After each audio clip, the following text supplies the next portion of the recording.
Good morning students.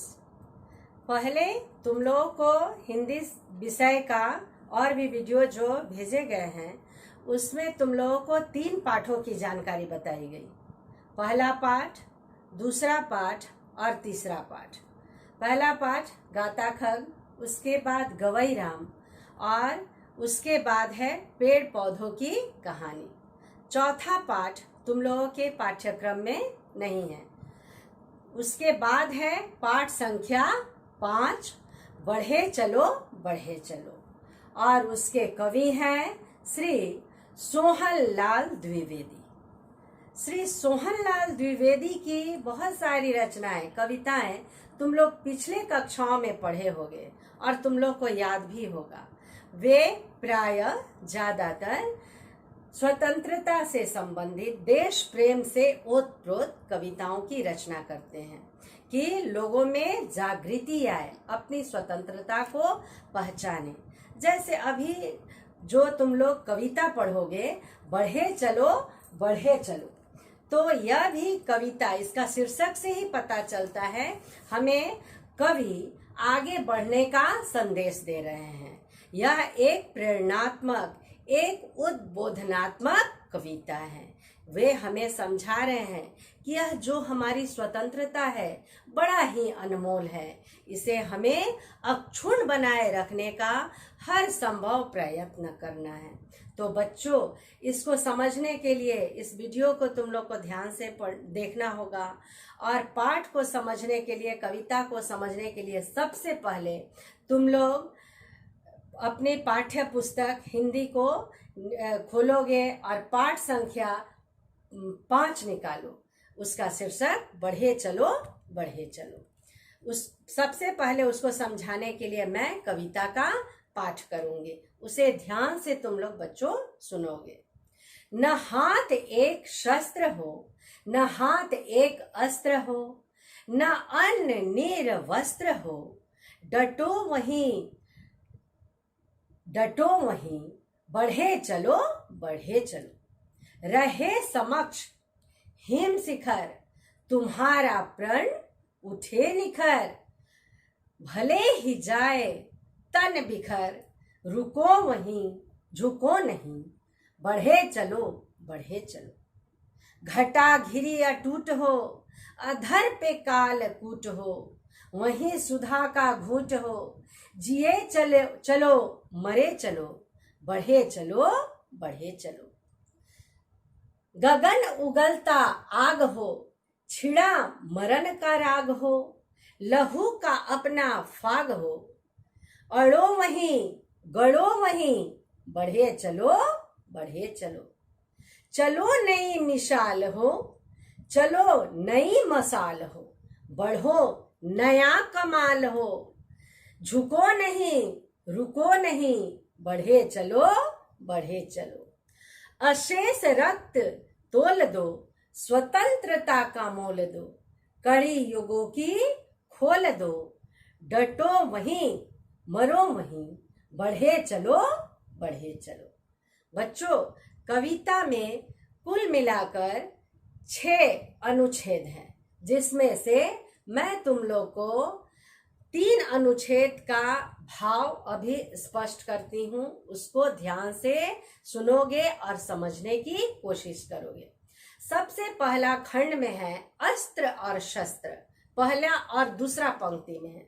तो अस्त्र का अर्थ होता है कि हमें उसे हाथ से फेंक कर चलाया जाना, और शस्त्र उसे हाथ में पकड़कर चलाया जाने वाला। लेकिन दोनों ही हथियार ही है, अस्त्र भी हथियार ही है और शस्त्र भी हथियार ही है। तो यहाँ कहने का तात्पर्य है, न हाथ एक अस्त्र हो न हाथ एक शस्त्र हो।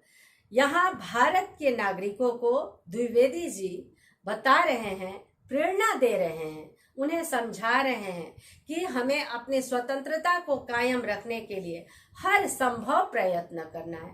हमारे हाथ में अगर अस्त्र शस्त्र, किसी भी तरह का हथियार नहीं भी है, फिर भी हमें उसके लिए प्रयास करना है, आगे बढ़ना है अपनी स्वतंत्रता को बचाने के लिए। दूसरे अनुच्छेद में बच्चों, बताया गया है, रहे समक्ष हिम शिखर। हिम शिखर, शिखर का मतलब होता है चोटी, पर्वत की चोटी। हिम का अर्थ होता है बर्फ, यानी बड़े बड़े बर्फ के पर्वत क्यों न आ जाए हमारे सामने। यहाँ बर्फ का पर्वत कहने का तात्पर्य है पहाड़। पहाड़ यानी हमारे सामने बाधा, किसी तरह का अड़चन हमारे मार्ग में आ भी जाए, फिर भी उससे मुकाबला करना है, डट कर उससे हमें सामना करना है और अपने स्वतंत्रता को हर संभव बचाए रखने का, उसे बरकरार रखने का कोशिश करना है, प्रयत्न करना है।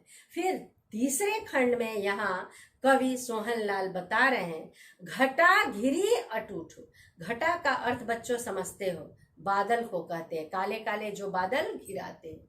लेकिन यहाँ बादल कहने का तात्पर्य है हमारे देश पे आए बहुत बड़ा संकट, मुसीबत को कहा गया है।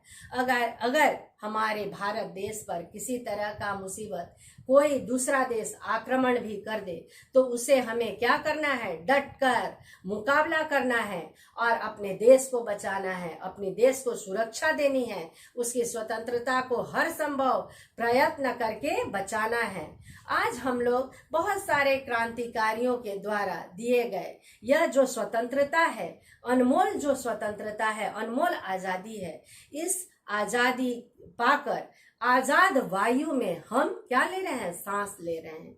तो हम यह भी प्रयत्न करें कि हमारे आगे आने वाली जो पीढ़ी है वह भी आजाद रहे और आजाद वायु में सांस ले। तो यहाँ पूरी कविता को तुम लोग देख रहे हो, उसमें 3 खंड में मैं समझा रही हूँ, उसकी भाव को भी स्पष्ट कर रही हूँ। भावार्थ है इसका कि हमें यहाँ कवि प्रेरणा दे रहे हैं कि हम हर संभव प्रयत्न करें अपने देश को आगे बढ़ाने का। अगर देश आगे बढ़ेगा तो हम स्वयं आगे बढ़ेंगे और अपने उद्देश्य को प्राप्त करेंगे। ध्यान दोगे बच्चों, इस वीडियो को समझने के लिए अपने पुस्तक को सामने रखोगे, इस पाठ को सामने रखोगे, पाठ संख्या 5 को, और उसके बाद स्टडी मटेरियल के माध्यम से तुम लोगों को मौखिक के प्रश्नोत्तर, लिखित में जो सबसे पहले है लघुतरात्मक प्रश्नोत्तर, उसके बाद है विस्तार से लिखे यानी विस्तार पूर्वक जो उत्तर लिखने वाला क्वेश्चन है, प्रश्न है, उसको वो तीनों स्टडी मटेरियल के माध्यम से तुम लोग को बताया गया है। उसे अपने हिंदी के उत्तर पुस्तिका यानी कॉपी में लिखोगे और उसे याद करोगे। फिर अगर प्रश्न मिलता है टेस्ट में या तुम लोग का जो परीक्षाएं होती है उसे ध्यान में रखोगे और अपने शब्दों में लिखोगे। लेकिन यह याद रखना कि प्रश्न का जो उत्तर है वह सटीक होना चाहिए और उचित होना चाहिए। वाक्य भले ही तुम लोग स्वयं से लिख सकते हो। फिर उसके बाद व्याकरण खंड है, और भी अन्य पाठों में मैं तुम लोगों को व्याकरण खंड में समझाई हूँ व्याकरणात्मक प्रश्नोत्तर, जैसे विलोम है, पर्यायवाची है इत्यादि। तो अभी ध्यान दोगे, तुम लोगों को मुख्य प्रश्न है विलोम का प्रश्न। यहाँ देखो, सबसे पहले विलोम का जो उत्तर लिखोगे, ये क्रॉस का जो चिन्ह है उसे तुम लोग को याद करना है। इसमें मैं जो समझा रही हूँ उसे तुम लोग को ध्यान में रखने हैं। जैसे पहला है विलोम लिखे, तो विलोम लिखे में सबसे पहला शब्द है स्वतंत्रता, उसका जो उत्तर होगा परतंत्रता।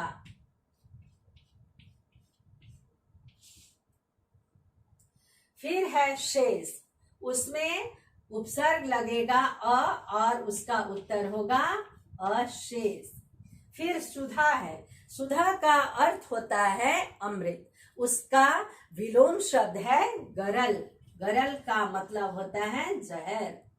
फिर है अस्त्र, अस्त्र और शस्त्र, जो तुम लोग अभी कविता में समझे हो, पढ़े हो, तुम लोग के कविता के पहला और दूसरा पंक्ति में है। फिर मरण है, मरण का जो विलोम होगा वह है जीवन। टूट है, उसमें भी अ उपसर्ग लगेगा और शब्द बनेंगे उसके विलोम का अटूट, जो कभी भी न टूटे। राग है, राग में वी उपसर्ग लगा है, फिर वह बना है वीराग और अपना का विलोम होगा पराया।